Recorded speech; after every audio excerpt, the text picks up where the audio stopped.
Prime Minister. Question number 1, Mr. Peter Biggers. Mr. Speaker, sir, this morning I had meetings with ministerial colleagues and others. In addition to my duties in this House, I shall be having further meetings later today. This evening I shall attend a state banquet in honour of the President of India. Mr. Biggers. The Prime Minister for that reply. Does my right honourable friend agree, in the light of recent shocking acts of violence, that it's a duty of all responsible political leaders not only to express words, but to take all actions open to them, to influence others, to obey the law in every respect?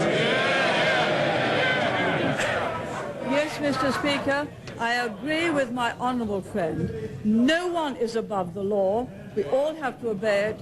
That is what the rule of law is, and I believe that all responsible leaders should encourage every other person to obey the law and take the requisite action to do so.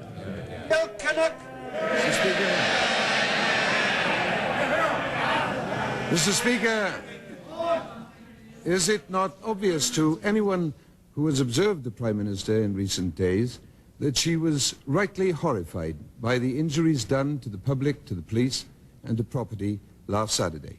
Is it not equally clear that she can barely conceal her delight at the diversion which the uproar provided?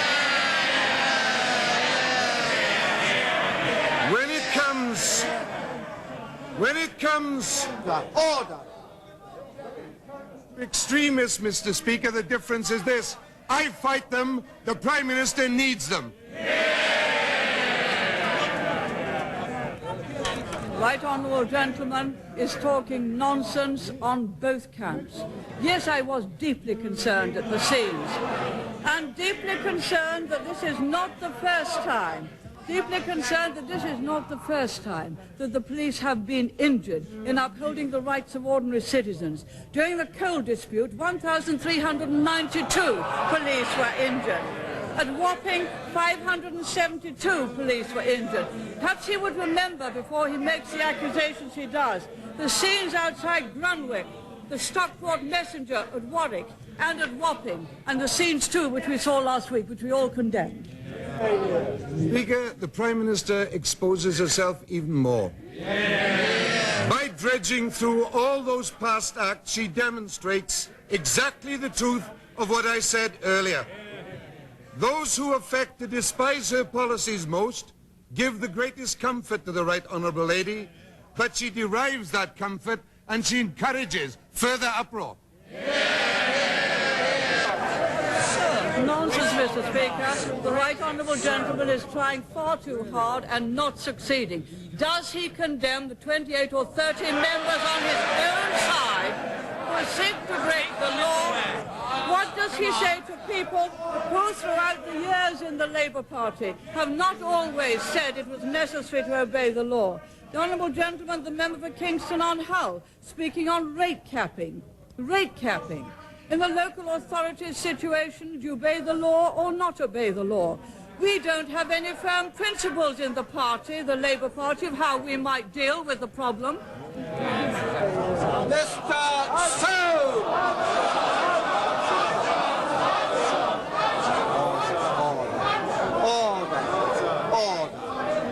Order! Mr. Sow! Would my right honourable friend find time today to send a message to Mr. Mugabe congratulating him on his re-election and on the very considerable progress that has been made in Zimbabwe over the last 10 years?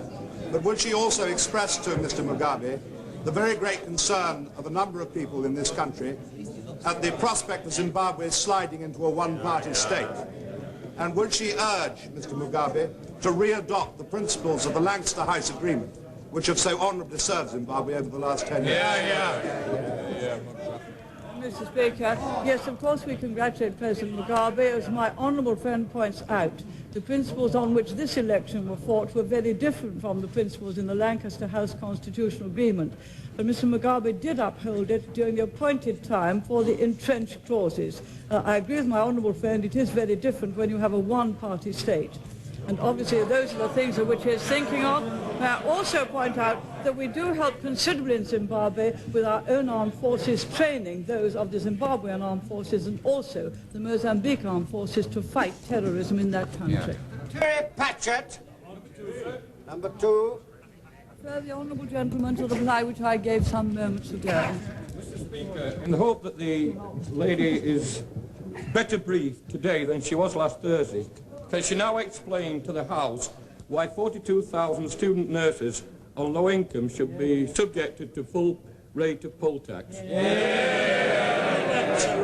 Mr. Speaker, the honourable gentleman refers to 42,000 student nurses who are in training and receiving a salary. The other student nurses who will go on to Project 2000, which will be most of them very shortly, will receive a considerable bursary. Once they are on a considerable bursary, they will be treated as students and receive a rebate of 80% on the community charge. Once they are receiving a salary during the course of their training, nurses will be treated in exactly the same way as other young people receiving a salary in the course of their training. The honourable member might not like it, but that is in fact the answer. Tony Speller. Number 3, sir. I refer my honourable friend to the reply that I gave some moments ago. Speller. Would my right honourable friend agree that because of the unexpected and unplanned size of the community charge across the country, the most logical way to assist everyone of all type and class might be to transfer one large chunk of government-sponsored money, such as education, such as teachers, from the community charge onto the income tax pocket? Speaker, if we were to do that, we could in fact take on a great deal of extra expenditure on the taxpayer, on teachers' salaries, say, something like about 5 pence extra on income tax, without any guarantee of any reduction at all on the community charge, as some local authorities would in fact increase their expenditure, so we would finish up with much higher income tax and a much higher and the same height of community charge. We have first to consider how it is possible to restrict the extravagant spending of local authorities. Ashdown.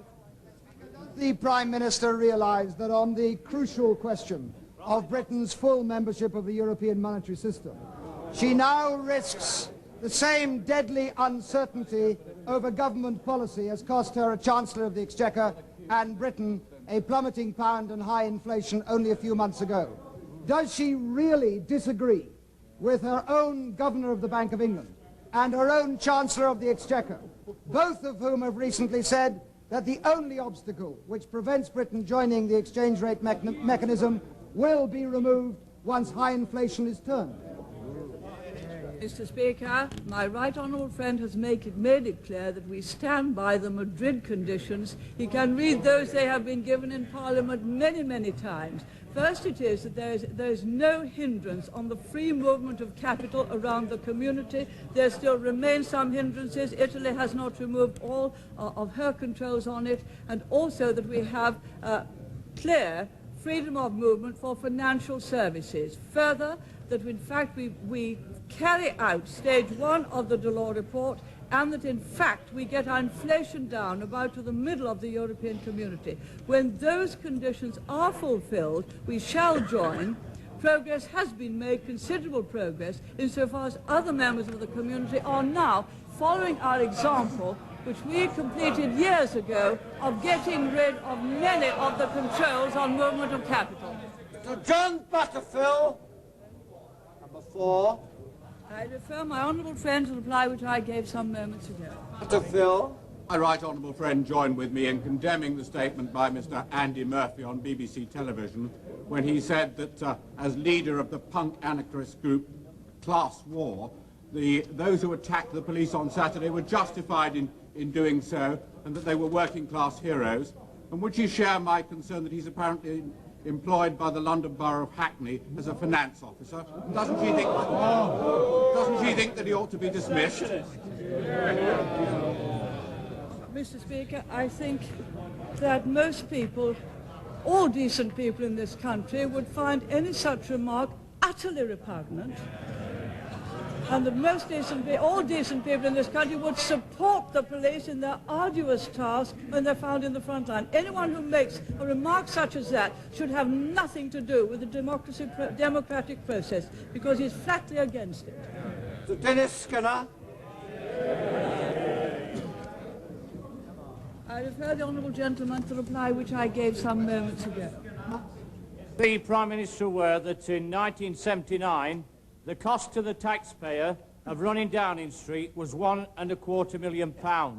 Will she also confirm that 10 years later that cost had soared by more than 400% in those 10 years, which is a bigger percentage increase than any local authority in Britain, and that's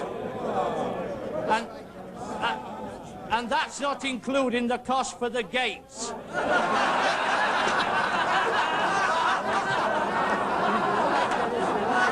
Yes. Well, order. Yes, come on. Doesn't that mean that the fortress of Madame Ceausescu is a suitable case for poll capping? I thought the honourable gentleman was better at his mathematics than that. If he looks, in fact, at comparisons, on the same basis and questions on the same basis, he will find that for order. He will find that for running costs, we compare very favourably both with central government and with local authorities. I'm sorry that the honourable gentleman would have preferred Downing Street, which is a historic house, to have been attacked and great damage done to it. It would have cost a lot more than the gates did. Mr. Atkinson. Mr. Speaker, returning to the situation in Lithuania and now Estonia, does my right honourable friend agree that the secret protocol of 1939 makes the Baltic states a very special case, and it would be both immoral and illegal to ignore their continued appeals for self-determination and independence? And is not the forthcoming CSCE summit later this year the right and appropriate forum for this matter to be resolved? Because I've indicated before in this House, this country did never recognise the legal annexation of Lithuania, Latvia and Estonia into the Soviet Union, and therefore we have never had any representation in those states, and we do not recognise it now. The Helsinki Accords recognise those boundaries in fact, but not in law. Yes, two countries have made their views clear in self-determination. I think, nevertheless, it would be wise, very wise indeed, to urge both the politicians in Lithuania and Estonia, as well as those in Moscow, to resolve their differences by dialogue and by discussion, and I'm sure that that is in the interest of both those people and of us. John Hume Robertson. The honourable gentleman to the reply which I gave some moments ago. Robertson. That 1 year's experience of the poll tax in Scotland makes it abundantly clear that no amount of time can heal the running sore of a tax which robs the poor to pay the rich. Does she remember telling me in reply to a question this time last year that I should pay my unwanted and ill-gotten poll tax gains to charity?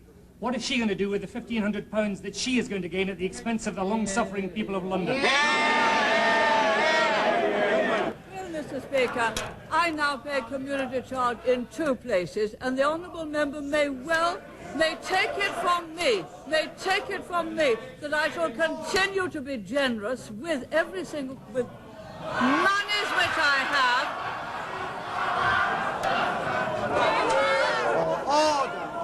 Order. Prime Minister. Like him. Order. It's unfair to others in the House. The Prime Minister.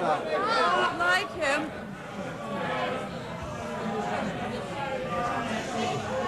I shall continue to be generous to the charities which I believe in and I support with the monies I have, whether or not they're allowed for tax.